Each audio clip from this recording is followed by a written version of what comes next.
Assalamualaikum warahmatullahi wabarakatuh. Selamat pagi. Kita pada pagi hari ini akan menguraikan tentang akidah dan pikiran-pikiran dasar sebagaimana ditetapkan oleh Islam. Dengan berkata lain, kita akan menguraikan di sini tentang al-iman. Iman yang selalu disebut-sebut orang.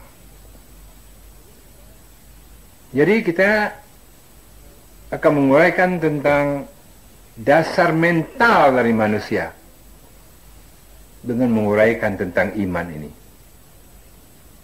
Saudara-saudara, para pendengar sekalian, sebagai kita ketahui, pikiran manusia, zihnul insan atau orang modern sekarang mengatakan human mind adalah asal dan sumber dari segala apa saja yang terbit dari manusia dalam bentuk amal-amal dan perbuatan-perbuatannya. Segala amal dan perbuatan-perbuatan manusia asal dan sumbernya adalah iman ini. Maka dari sudut ini, manusia itu berada dalam dua macam posisi atau dua macam situasi. Situasi pertama, pada dirinya itu belum lagi tumbuh sesuatu pikiran atau pikiran-pikiran dari suatu bentuk yang khas, suatu bentuk tertentu, melainkan dia masih diliputi pikiran-pikiran yang mutafarriqah, artinya pikiran-pikiran yang belum lagi bersatu padu. Ide, konsep atau notion yang musyattatah dan perasaan-perasaan mereka macam-macam yang selalu saja berubah-ubah dari waktu ke waktu.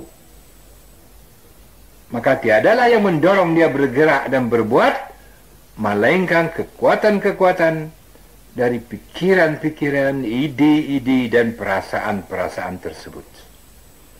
Nah, ini situasi pertama, para pendengar sekalian. Situasi kedua, pada diri manusia itu tiada sedikit pun lagi tinggal bekas-bekas dari pikiran-pikiran yang mutafarriqah tadi. Ide atau konsep yang musyattatah dan perasaan-perasaan yang aneka macam. Tetapi telah timbul padanya pikiran atau pikiran-pikiran dari bentuk tertentu. Pikiran-pikiran dari bentuk tertentu, bentuk yang khas, yang membuat segala amal perbuatannya itu bersumber pada pikiran tersebut atau ide tersebut, baik dalam keseluruhannya maupun dalam bagian-bagiannya. Bukan lagi sesuatu, tetapi telah menjadi menetap dan merupakan satu ketetapan pada dirinya itu. Maka dalam hal situasi atau kondisi pertama tadi, keadaannya adalah seperti jalan atau street yang terbuka bagi segala orang yang hendak lalu lintas atau lalu lalang di sana. Tidak ada suatu apapun bagi mereka itu di sana yang memperbedakan jurusan yang satu dari jurusan yang lain. Tetapi dalam hal situasi atau kondisi kedua yang tadi kita sebutkan, keadaannya adalah seperti suatu tuangan atau suatu acuan atau suatu mold yang membuat apa saja dari elemen atau substansi yang dituangkan di sana mengambil bentuk yang khas atau bentuk tertentu. Karena dia sudah merupakan acuan, tuangan atau mold. Dan jika seorang manusia berada dalam keadaan yang pertama tadi, maka dikatakanlah bahwa dia tidak punya tidak punya sirah. Tidak punya sirah dalam hidupnya. Artinya tidak punya arah. Maka manusia seperti itu kadangkala akan menampakkan dirinya sebagai syaitan. Sesuai dengan kesukaannya sesewaktu, atau sebagai malaikat, sesuai dengan kemauannya sesewaktu pula. Yazharu bimazhari syaitan mata yasha' atau bimazharil malak mata yuhib. Corak atau warna amal perbuatannya itu dapat selalu berubah-ubah menurut situasi dan kondisi. Ini dia para pendengar sekalian, supaya kita ketahui.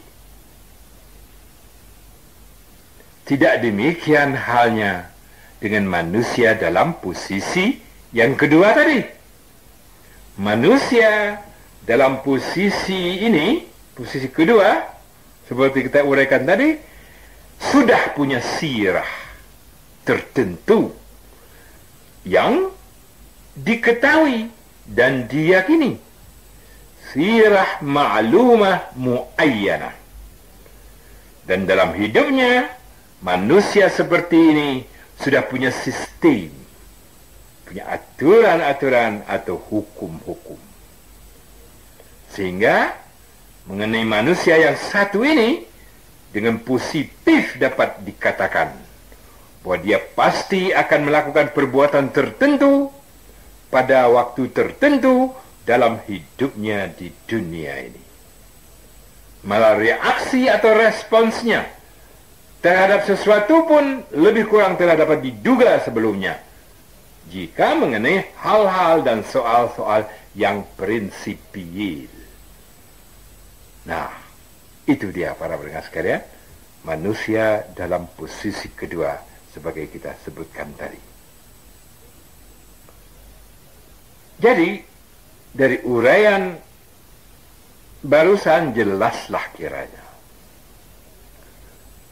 bahwa pilihan yang dilakukan manusia dalam hidupnya di dunia ini terhadap suatu aturan hidup, sistem hidup yang tepat,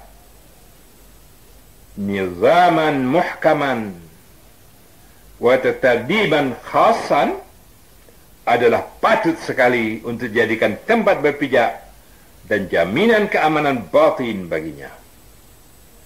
Manusia perlu pada pegangan hidup yang jelas, tegas, dan tetap tiada berubah-ubah, malah tahan uji pula. Kalau tiada jelas, tidak tegas, dan tidak pula tahan uji, maka nanti manusia yang menjadi para pengikutnya bisa lonta-lanti dibuatnya, para pendengar sekalian. Dan ini adalah syarat pertama dan paling utama bagi sistem hidup manusia di dunia ini. Maka sistem hidup seperti itu tak dapat dan tak boleh dibuat-buat sendiri. Akal manusia tak berkesanggupan untuk itu. Itu semua diterima dari Allah Subhanahu wa ta'ala yang menciptakan seluruh alam semesta dan manusia di dalamnya. Sistem hidup dari Allah lah satu-satunya cuma yang jelas, tegas, tepat, dan tidak berubah-ubah. Dan sistem hidup dari Allah itu adalah berdasarkan iman. Atau tegasnya secara istilah al-iman.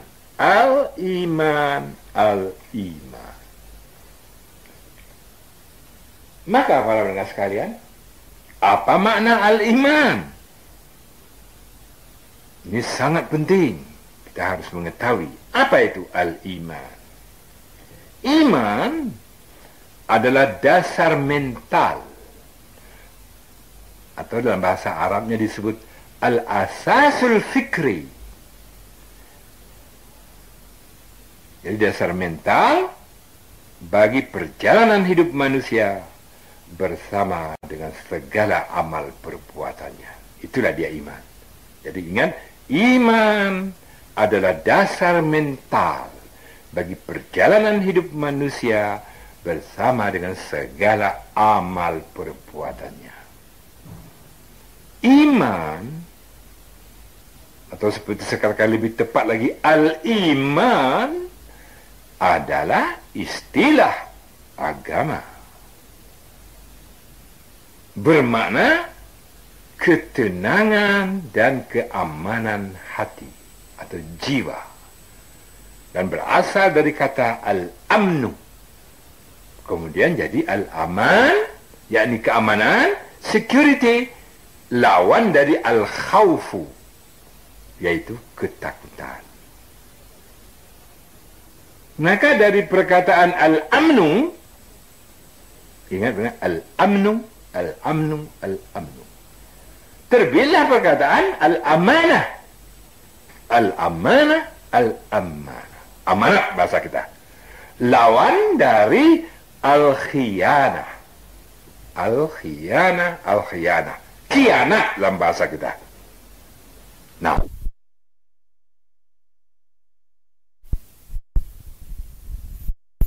seorang manusia yang membuat orang lain senang dan tenang dalam menghadapinya karena dia berpegang teguh pada amanat dan sekali-kali tidak mau berkhianat, orang seperti itu biasa dinamakan al-amin. Al-amin, al-amin. Seperti halnya dengan Nabi kita Muhammad sallallahu alaihi wasallam. Beliau disebut al-amin. Al-amin, al-amin. Karena beliau membuat manusia lain senang dan tenang dalam menghadapinya. Karena beliau berpegang teguh pada amanat dan sekali-kali tidak mau berkhianat. Maka yang dimaksud dengan iman manusia pada sesuatu, imanul insan bisyai'in, nah, itu ialah bahwa dia telah memancangkan atau menanam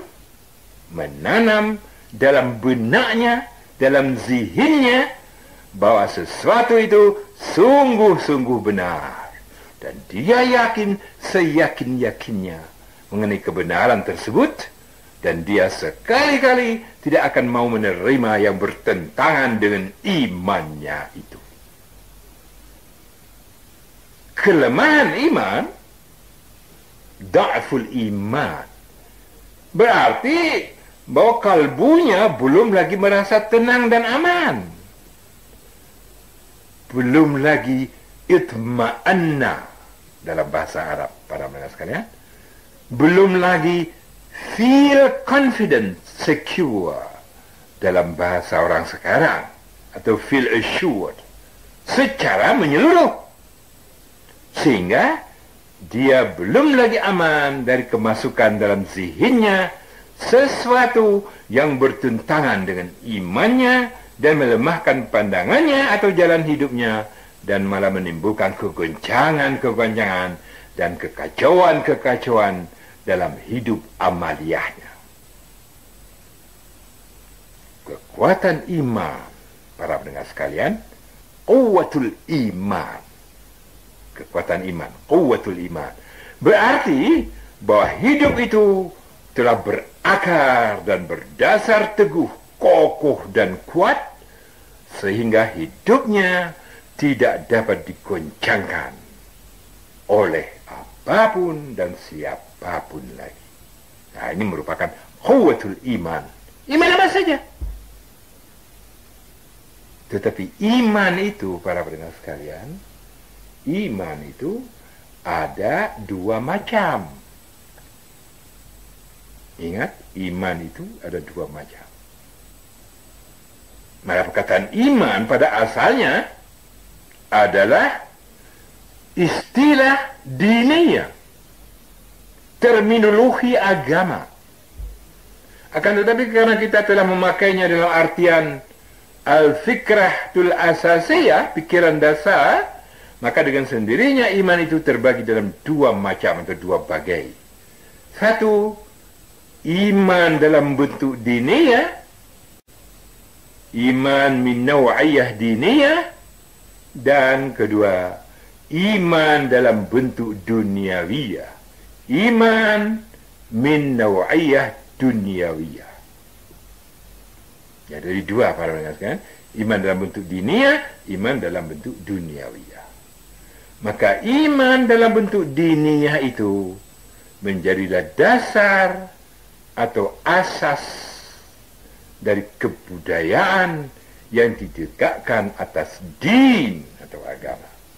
Karena tidaklah ada nilai lain dalam hal ini melainkan iman nan satu itulah yang menjadi penentu atau penetap segala sesuatu dalam kehidupan agama dan kehidupan dunia bersama-sama, dan tak dapat dicerai pisahkan satu sama lain sama sekali, malapun kehidupan dunia dan akhirat. Adapun kebudayaan yang tidak ditegakkan atas ad-din atau agama, maka iman keagamaan, al-imanud dini, di sana itu dipisahkan sama sekali dari iman keduniaan, al-imanud duniawi, sehingga iman keagamaan itu sama sekali tidak berbekas di sana dalam kehidupan perorangan, kehidupan individu, ataupun kehidupan kemasyarakatan dari umat manusia. Nah, jadi para pendengar sekalian, ingat nih, iman ada dua bentuk, iman diniyah dan iman duniawiyah. Dan dua-dua ini berbeda-beda. Para pendengar sekalian, apa itu iman duniawi? Iman duniawi adalah iman yang membawa manusia kepada kecintaan kepada dunia ini dengan tidak ada taranya.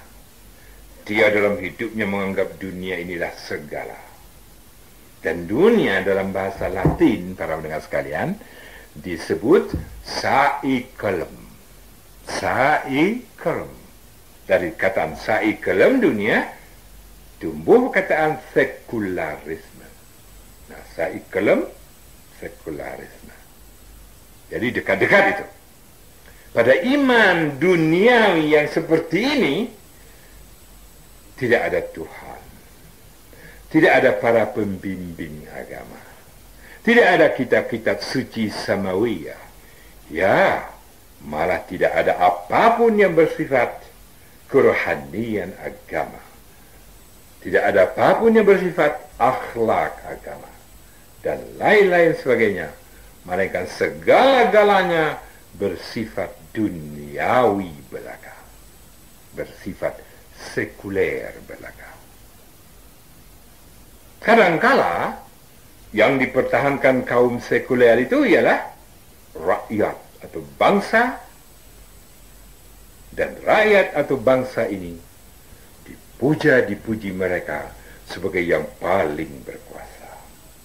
Dan kadang-kadang pula secara praktis mereka menyembah rakyat atau bangsa itu sendiri, yang dikatakan mereka berdaulat. Mereka hidup untuk mempertegak apa yang mereka namakan kedaulatan rakyat, kekuasaan dan keputusan-keputusan dari rakyat atau bangsa itu saja. Malah mereka percaya dengan sebenar-benar percaya bahwa rakyat atau bangsa mereka itu, itulah yang benar, itulah yang hak. Ya, itulah dia kebenaran seluruhnya. Bangsa atau rakyat mereka itulah pewaris dunia dan berhak untuk memperluas kekuasaannya dan kedaulatannya atas setiap wilayah lain di permukaan bumi ini.